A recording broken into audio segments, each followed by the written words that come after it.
this Metro Cebu Expressway, and this is the update here. Tanawa diri dapita no. Mo nilang Center Island. Look at that, no. This is where your taxes goes. Look at that. Name of project.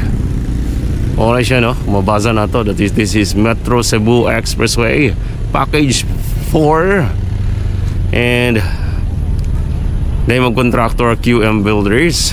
Date started December 9, 2024 hangtod sa October 2, 2025. 173 million. Look at that, no? Road System Network Development Program. So, pero nindot na unta kayo, no? But sad to say, nabungkag ni diri dapita. Look at that, no? Katong ko, nabungkag. So nindot na kaya ni diri sa may Inayagan Naga. Hopefully madayon, no. So diri ta maguna, no, sa may Minglanilla going to Naga. And sa mga nangutana asa dapit agion, no. Mao niya tong vlog karon kung asa dapit agion kaning padulong sa Metro Cebu Expressway kanang Petron. Diha matong landmark niya, muliko ta diri og right side, no. So kana liko ta diha, this is Inayagan, no, Inayagan Naga. Then natay nakita diha nga murag terminal, no, terminal ani mga minibus from Naga going to Cebu City. So we are here now, no, sa site dapit diri sa tuwang Metro Cebu Expressway nga kaning putol, no, dapita, no. Wala na tiwas. So ingon ani ang road, rough road, but then makasulod ra gyud ang mga four wheels. Katong mga nangutana, no, na pwede ba makaagi ang four wheels, makasulod ra gyud, no. Naray mga part na wala pa na cemented, napoy mga part nga dili kaayo nindot ang daan, but passable ra gyud, no. Makita ra nato ang na may nakaagi na mga four wheels. So mao ni ang update diri dapita, no. Look at that, no. Mao na niyang pinaka last part na nahimo diri sa mga barangay Kantawan, no. This is barangay Kantawan na mga bay. Look at that, no. According sa atong nabasa, no, nga padayulon daw ni, no, sa atong bagong gobernador o sa bagong mayor sa Cebu City, no, magtinabangay na mahuman, no. Hopefully no, makahuman ni kay nindot jud kay nga project, mga bay. Look at that, no, nindot na unta kayong karasada dere, but then nalang yung mga panghitabo, no, na landslide. Wala ka kaya ang slope protection, no. Ingon ana kalisod, no, ang nabuhat dere.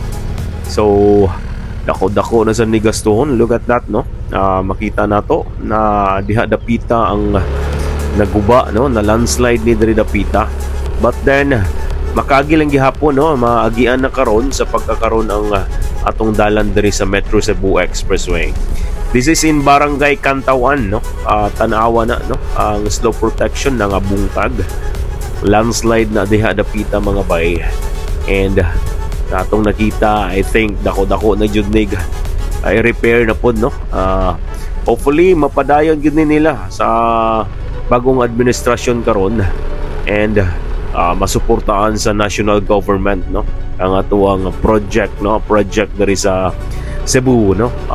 Usa ni sa pinakadakong project unta diri sa Cebu, from Naga City from the south going to Danao, no, Danao City in the north of Cebu, no. Look at that, no, ang bukid mao ni problema diri dapita, no, na landslide yun ni diri dapita.